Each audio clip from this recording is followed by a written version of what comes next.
Buenos días, chicos. Continuamos con el tema de historia, de ciencias sociales, referente al siglo XX, ¿vale? Hemos estado viendo en los dos vídeos anteriores, sobre todo el contexto en Europa y en el mundo del siglo XX. Abarca el imperialismo, la Primera Guerra Mundial, los totalitarismos, las dictaduras europeas y la posterior Segunda Guerra Mundial. Ahora nos vamos a centrar un poco más en España, en nuestro país.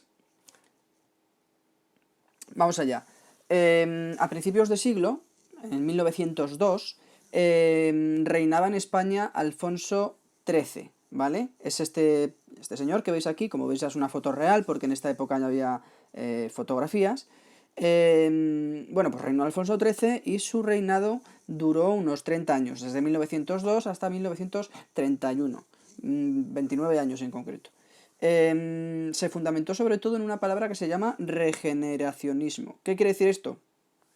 Quiere decir regenerar los valores del país, es decir, volver a crear todo aquello que se había destruido con la gran crisis que hubo justo antes. Hubo una crisis, perdimos también muchas colonias, os acordáis, ¿no? Mucho cambio político, etcétera, en España. Bueno, pues esta época de Alfonso XIII se la llamó el regeneracionismo porque se pretendía volver otra vez a reconstruir todo. En 1917 hubo una crisis que fue hasta a nivel mundial, ¿vale? Pero nos vamos a centrar en España.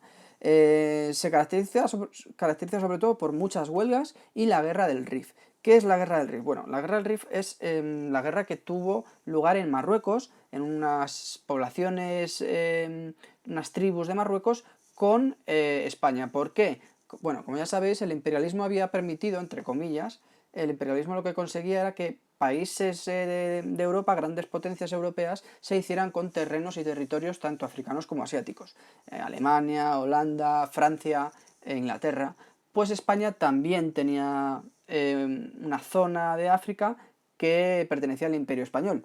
Y esa zona estaba en Marruecos, ¿vale? Por eso surge una guerra de ese pueblo de Marruecos, digamos que rebelándose contra el ejército español para poder dejar de pertenecer al Imperio Español y ser independientes, ¿no?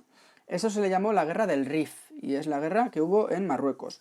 Fue una guerra larga que duró prácticamente 16 años, entre 1911 y 1927. Y también, en otro orden de cosas, en España pues hubo un montón de huelgas de gente que reclamaba sus derechos. ¿Por qué reclamaban sus derechos? Bueno, como ya habíamos visto, durante el siglo pasado en toda Europa se reclamaba mucho la libertad, los derechos, constituciones democráticas, todo este tipo de... la revolución industrial hizo que trabajara mucha gente en la industria y también reclamaban derechos laborales, todo esto, ¿no? Bueno, pues aquí también se empezaron a reclamar muchos de esos derechos, que ya se habían luchado antes, pero quizás mmm, habíamos ido con un poco de retraso con respecto al resto de Europa. Golpe de Estado y dictadura de Primo de Rivera. Bueno, aprovechando este momento de huelgas, la guerra del Rif, el descontento que había entre la población, la pérdida del territorio que teníamos en África, pues hubo un general del ejército español que decidió dar un golpe de Estado. ¿Qué es un golpe de Estado? Que lo oiréis bastante. Bueno, un golpe de Estado es tomar y asumir el mando de un país por la fuerza, es decir, sin que haya unas elecciones o unas votaciones, sin que haya democracia, por tanto. La gente ya no elige, sino que una persona por la fuerza o física o de poder que pueda ejercer sobre su pueblo, pues empiece a dominar al pueblo y a llegar al mandato, ¿vale? Esto es lo que hizo Primo de Rivera en 1923, impulsado por el descontento social. Que él llegue, o sea, que él llegue a la fuerza y que no haya votaciones no quiere decir que no haya gente que le apoye. Sí que había gente que le apoyaba porque uno solo no lo consigue. Y gracias a esto, a este descontento que sufría el pueblo con la monarquía de Alfonso XIII y todo esto, pues llegó Primo de Rivera. Esta dictadura duró 7 años, de 1923 a 1930. Aquí tenemos a Primo de Rivera, pero esta dictadura de Primo de Rivera solo duró 7 años porque no llegó a cuajar del todo, no llegó a funcionar del todo. ¿Por qué? Bueno, por varias circunstancias. Quizás la más relevante es que el pueblo no estaba del todo satisfecho. Primo de Rivera se daba cuenta que no podía tener todo el poder o aglutinar todo el poder que él quería y necesitaba para para mandar sobre España, veía que se le limitaba mucho y por tanto fue en decadencia. Y fue a peor, a peor, a peor. Hasta el momento que dejó de ser dictador de España y volvió a pasar el trono otra vez a Alfonso XIII. Así que se intercambiaron los papeles, primero de Alfonso XIII a Primo de Rivera, de monarquía a dictadura, y después de Primo de Rivera a Alfonso XIII, de dictadura a monarquía. ¿Pero qué pasó con Alfonso XIII? Pues que en un momento, aunque parezca mentira, apoyó bastante la dictadura de Primo de Rivera. Entonces, claro, si tú apoyas la dictadura de Primo de Rivera, en el momento en el que la gente ya no quiere a Primo de Rivera, pues tampoco te va a querer a ti. Porque no eres, digamos que no eres el oponente, sino que en algunos momentos has sido aliado de Primo de Rivera. Entonces duró muy poquito esta vuelta al reinado de Alfonso XIII y en prácticamente muy poco tiempo se quitó del poder. ¿Cómo se quitó del poder y a qué dio la bienvenida? Aquí lo vemos.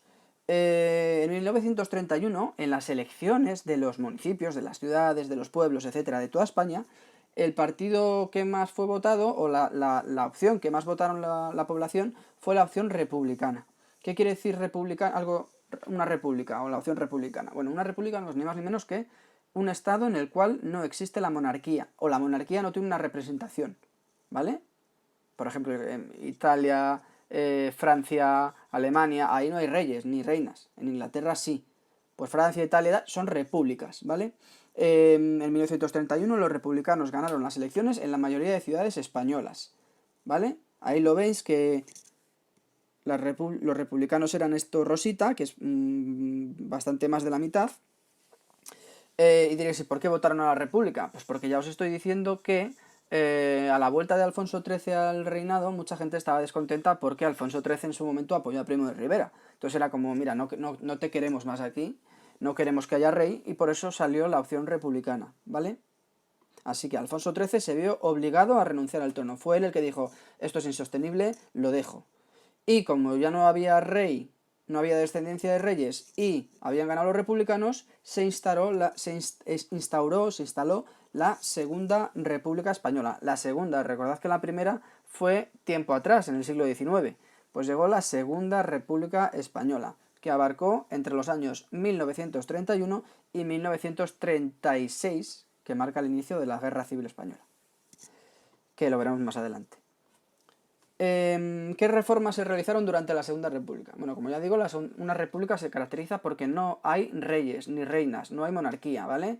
Hay un presidente del gobierno, hay unas cortes, hay gente que elabora leyes, gente que hace que se cumplan las leyes, no hay un dictador tampoco porque manda varias personas, no manda uno, hay elecciones, pero no hay reyes, no hay monarquía. Primera de las reformas, hubo una constitución democrática, la constitución de 1931, que era una constitución republicana, ahí la tenéis. En segundo lugar, reformas sociales y económicas.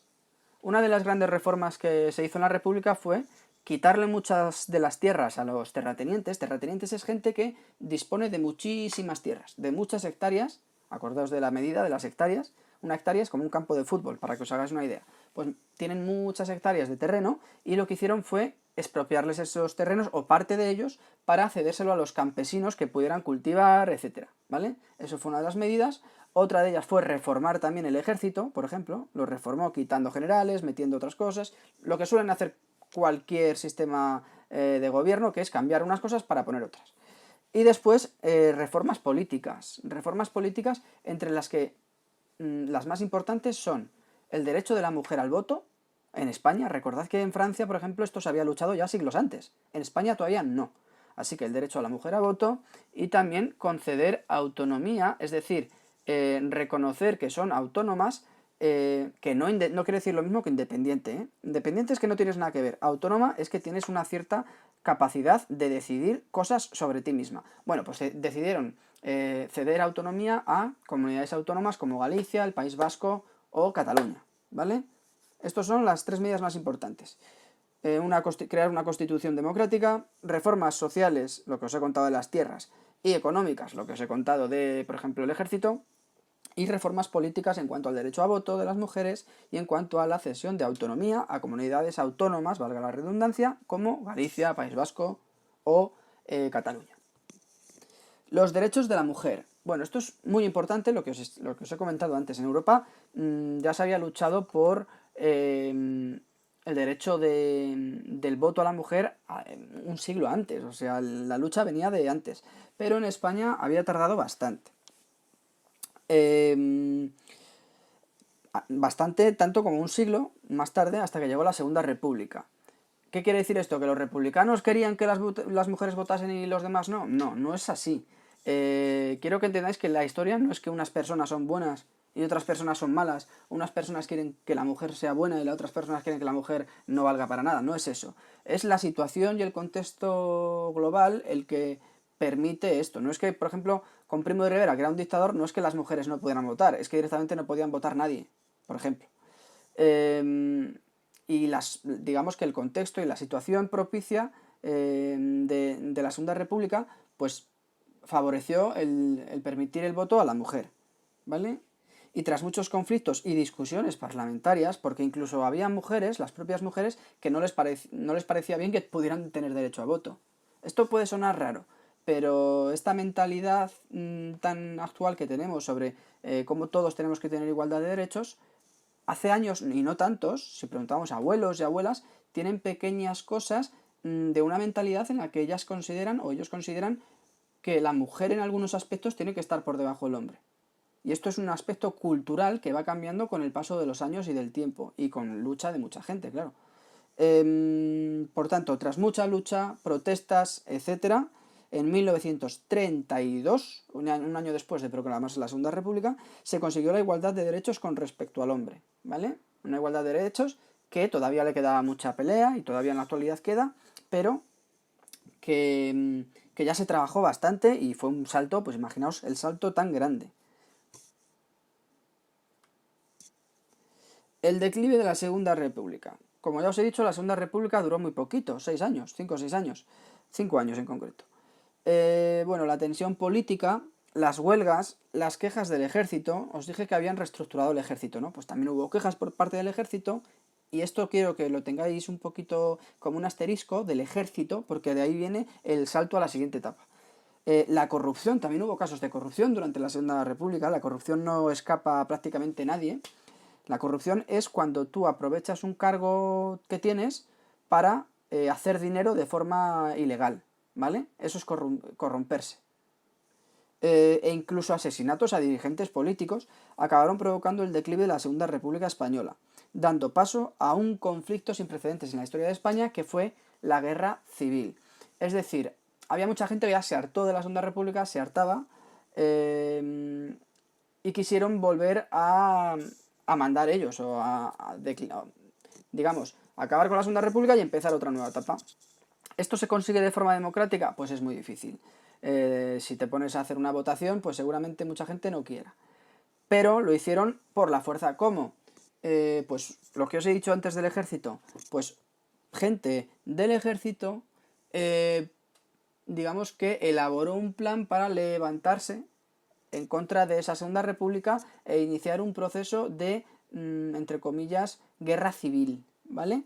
Este ejército eran algunos generales que estaban en el norte de África, en lo que antes hablábamos de la guerra del Rif. Bueno, pues en esa batalla, y ya estaban allí destinados como destino, y allí empezó este sublevamiento, este levantamiento contra el gobierno por parte de algunos generales y militares, y estalló lo que conocemos como la guerra civil, que veremos en el siguiente vídeo, el conflicto más grave que ha sufrido nuestro país, y una herida que dolorosamente muchas veces sigue abierta y hace que en España todavía parece que existan dos bandos, y que pues hace muy difícil que se entiendan tanto los políticos como la gente, y que yo creo que ya sería hora de empezar a cerrarla.